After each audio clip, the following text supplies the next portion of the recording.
जय श्री कृष्णा। आज पितृपक्ष में सुनने वाली श्रीमद् भागवत गीता का हम 13वां अध्याय सुनेंगे। श्री कृष्ण भगवान ने की जय। 13वां अध्याय। जो आपकी सगुण साकार रूप की उपासना करते हैं वे तो आपको अत्यंत प्यारे होते हैं। अब ये बताइए, जो आपके निर्गुण निराकार रूप की उपासना करते हैं वे कैसे होते हैं भगवान? तो भगवान कहते हैं, भैया विवेकी होते हैं। अर्जुन पूछे, विवेक किसका होता है भगवान? भगवान कहते हैं, क्षेत्र और क्षेत्रज्ञ का। हे कुंती पुत्र अर्जुन, ये रूप से कहे जाने वाले शरीर को क्षेत्र कहते हैं। जो इस क्षेत्र को जानता है उसको ज्ञानी लोग शरीर कहते हैं, क्षेत्रज्ञ कहते हैं। अर्जुन पूछते, क्षेत्रज्ञ का स्वरूप क्या है? तो भगवान कहते हैं, भारत संपूर्ण क्षेत्रों में शरीरों में क्षेत्रज्ञ रूप से मैं हूँ, ऐसा तू जान। अर्जुन पूछते, वह जानना क्या है भगवान? भगवान कहते, ऐसा अलग है और क्षेत्रज्ञ अलग है, उसको ठीक ठीक से जानना ही मेरे मत में ज्ञान है। तात्पर्य है कि क्षेत्र की संसार के साथ एकता है, क्षेत्रज्ञ की मेरे साथ एकता है, इसका ठीक ठीक अनुभव करना ही मेरे मत में ज्ञान है अर्जुन। तो अर्जुन पूछते, क्षेत्र और क्षेत्रज्ञ के ज्ञान के लिए कौन सी बातें जाननी आवश्यक है भगवान? भगवान कहते, 6 बातें जाननी आवश्यक होती है अर्जुन। क्षेत्र के विषय में 4 और क्षेत्रज्ञ के विषय में 2। वह क्षेत्र जो है जैसा है, जिन विकारों वाला है, जिससे पैदा हुआ है, तथा वह क्षेत्रज्ञ जो है जिस प्रभाव वाला है, वह सब संक्षेप से मैं तुझसे कहता हूँ, तुम सुनो। तुम इसका विस्तार पूर्वक वर्णन कहाँ है भगवान?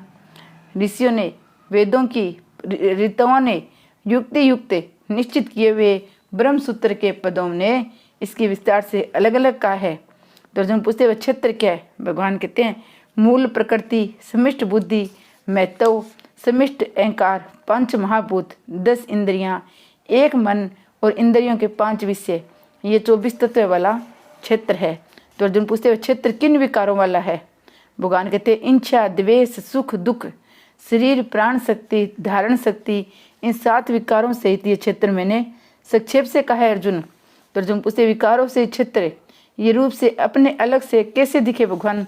भगवान कहते, नंबर 1, अपने में श्रेष्ठता का अभिमान का अभाव। नंबर 2, अपने में दिखावटीपन का न होना। नंबर 3, शरीर, मन और वाणी से किसी को किंचित मात्र भी दुख न देना। नंबर 4, क्षमा का भाव। नंबर 5, शरीर और मन और वाणी की सरलता होनी चाहिए। नंबर 6, ज्ञान प्राप्ति के लिए गुरु के पास जाकर उनकी सेवा आदि करना। नंबर 7, शरीर और अंतकरण की शुद्धि करना। नंबर 8, अपने लक्ष्य से विचलित न होना। नंबर 9, मन को वश में करना। नंबर 10, इंद्रियों को विषय से वैराग्य होना। नंबर 11, अहंकारित होना। नंबर 12, वैराग्य के लिए जन्म, मृत्यु, वृद्धावस्था, रोगों में दुख रूप दोषों के मूल कारण को देखना। नंबर 3, आसक्ति रहित होना। नंबर 14, स्त्री, पुत्र, घर आदि में तल्लीन न होना। नंबर 15, अनुकूल प्रतिकूल की प्राप्ति में चित्त का सदा सम रहना। नंबर 16, संसार से उपरति और मुझ में अव्यभिचारिणी भक्ति का होना। नंबर 17, एकांत स्थान में रहने का संभाव होना। नंबर 18, जन समुदाय में प्रीति का न होना। नंबर 19, परमात्मा का सत्ता का नित्य निरंतर मनन करना। नंबर 20, सब जगह परमात्मा को देखना। इन 20 साधनों से शरीर ये रूप से दिखने लग जाएगा। शरीर को ये रूप से अपने से अलग देखना ज्ञान है। इसके विपरीत शरीर को अपना स्वरूप देखना अज्ञान है। अर्जुन कहते, इस ज्ञान से प्राप्त होने वाला तत्व क्या है भगवान? भगवान कहते, जय तत्व परमात्मा है। मैं उस तत्व का वर्णन करूंगा जिसको जानने से अमरता की प्राप्ति हो जाती है। तो अर्जुन पूछते, उस जय तत्व का स्वरूप क्या है? भगवान कहते, वह आदि अंत से रहित परम ब्रह्मा है। वह न सत कहा जा सकता है न असत कहा जा सकता है, तो भी वह कैसा है भगवान? भगवान कहते, वह सब जगह ही हाथों और पैरों वाला, सब जगह ही नेत्रों, सिरों और मुखों वाला, सब जगह ही कानों वाला है। वह सभी को व्याप्त करके स्थित है। वह संपूर्ण इंद्रियों से रहित है, संपूर्ण इंद्रियों के विषयों के प्रकाशित करने वाला है। वह आसक्ति रहित है, संपूर्ण संसार का भरण पोषण करने वाला है। वह गुणों से रहित है और गुणों का भोक्ता है। अर्जुन पूछते, एक ही तत्व में 2 विरोधी लक्षण कैसे हुए भगवान? भगवान कहते हैं, अनेक विरोधी भाव उस एक में समा जाते हैं और विरोधी उसमें रहता नहीं, क्योंकि स्थावर, जंगम आदि संपूर्ण प्राणियों के बाहर भी वही है और भीतर भी वही है, तथा चर अचर प्राणियों के रूप में भी वही है, अर्थात उसके सिवाय दूसरी कोई सत्ता है ही नहीं। दूर से दूर भी वही है, नज़दीक से नज़दीक भी वही है। वह अत्यंत सूक्ष्म होने से अवेज्ञ है, अर्थात इंद्रियों और अंतकरण का विषय नहीं है, इसलिए उससे विशेष नहीं है, उसमें विरोध नहीं है। अर्जुन कहते उसमें विरोध न होने का कारण क्या है भगवान?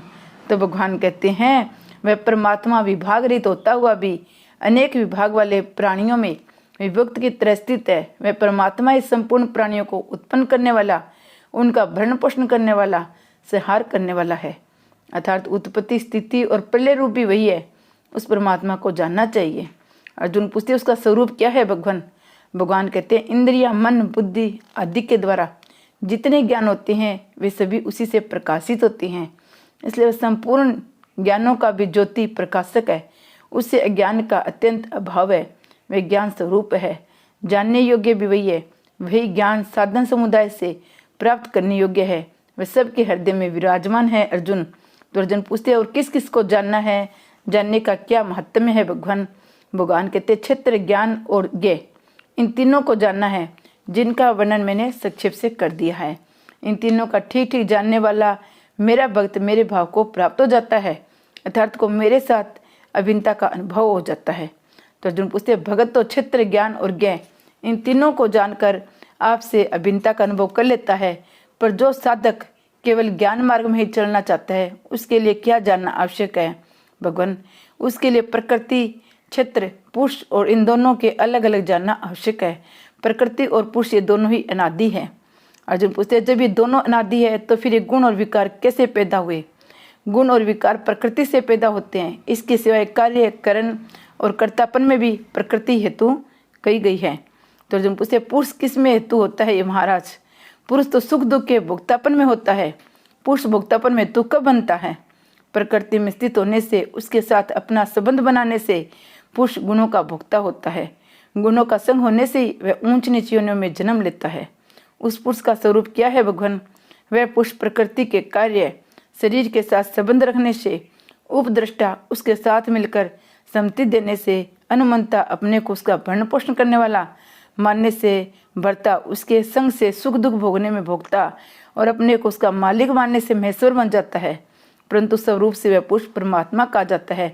वह इस शरीर में रहता हुआ भी वास्तव में शरीर के संबंधी से रहित है।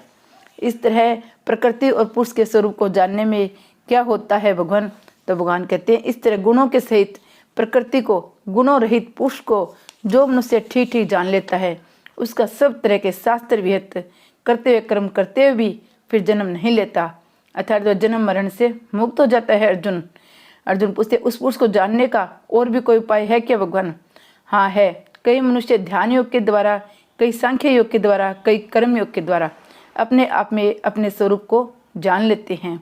और भी कोई सरल उपाय है क्या भगवान? हाँ है। जो मनुष्य ध्यान योग, सांख्य योग और साधनों के नहीं जानते, केवल जीव मुक्त महापुरुषों को आज्ञा के प्राण हो जाते हैं, वे भी मृत्यु को तर जाते हैं, अर्थात मुक्त हो जाते हैं। वे मृत्यु को कैसे तर जाते हैं भगवान? वे भरतवंशियों में श्रेष्ठ अर्जुन, स्थावर और जंगम जितने भी प्राणी पैदा होते हैं वे सभी क्षेत्र और क्षेत्रज्ञ के माने हुए सहयोग से पैदा होते हैं, ऐसा तो समझ। इसलिए क्षेत्र के साथ अपना सहयोग न मानने से वे तर जाते हैं, जन्म मरण से मुक्त हो जाते हैं। तो अर्जुन पूछते इस योग से छूटने के लिए मनुष्य को क्या करना चाहिए भगवान? तो भगवान कहते दो बातें करनी चाहिए। सबद सिद्ध परमात्मा के संबंध को पहचानना, प्रकृति से संबंध तोड़ना, विषय संसार में सम रूप से स्थित है, नष्ट होने वाले में जो अविनाशी रूप स्थित है तथा जो परम ईश्वर है, ऐसे अपने परम स्वरूप को जो देखता है वह वास्तव में सही देखता है, अर्थात उसका वास्तविक स्वरूप का अनुभव हो जाता है। सब जगह समान रूप से परिपूर्ण परमात्मा के साथ एकता होने से शरीर के साथ तादात्म्य भाव का अभाव हो जाता है। फिर वह अपने द्वारा अपनी हत्या नहीं करता, अर्थात शरीर के मरने से अपना मरना नहीं मानता, इसलिए वह परम गति को प्राप्त हो जाता है। तो अर्जुन पूछते हैं ते अपने परमात्मा के संबंध को पहचानने की बात तो बता दी, अब ये बताइए प्रकृति से संबंध कैसे तोड़े भगवान? भगवान कहते संपूर्ण क्रियाएं प्रकृति के द्वारा ही होती है। ऐसा ठीक बोध होने में से वह अपने को कर्तव्य का अभाव अनुभव करता है, था जिसमें वह संपूर्ण प्राणियों के अलग अलग भावों शरीरों को एक प्रकृति में स्थित प्रकृति से हो जाता है, फिर उसका प्रकृति के साथ संबंध नहीं रहता। तो अर्जुन कहते हैं ऐसा क्यों होता है भगवान? भगवान कहते हैं, कुंती नंदन, ये पुरुष शिव अनादि और गुण रहित होने से शिव अविनाशी परमात्मा ही है। ये शरीर में रहता हुआ भी वास्तव में न करता है न लिप्त होता है, अर्थात ये करता और भोगता नहीं है अर्जुन। तो अर्जुन पूछे, लिप्त कैसे नहीं होता है भगवान? जैसे आकाश सर्वंतर व्याप्त होते भी अत्यंत सूक्ष्म होने के कारण किसी वस्तु, व्यक्ति आदि में कभी लिप्त नहीं होता, ऐसे ये पुरुष सब जगह परिपूर्ण होते हुए भी किसी में, शरीर में किंचित मात्र भी लिप्त नहीं होता है अर्जुन। तो अर्जुन पूछते हैं, ये पुरुष कर्ता कैसे नहीं बनता भगवान? तो भगवान कहते हैं, भारत, जैसे एक ही सूर्य संपूर्ण विश्व को प्रकाशित करता है पर उसमें प्रकाशित करने का कर्तव्य नहीं आता, ऐसे ये क्षेत्रज्ञ संपूर्ण क्षेत्र को प्रकाशित करता है पर उसमें कर्तव्य नहीं आता, प्रत्युत प्रकाश मात्र ही रहता है। इस तरह जो ज्ञान रूपी नेत्र से क्षेत्र और क्षेत्रज्ञ के भेद को, प्रकृति उसके कार्य में अपने को अलग अनुभव कर लेती हैं, वे परमात्मा को प्राप्त हो जाती हैं। श्री कृष्ण भगवान की जय।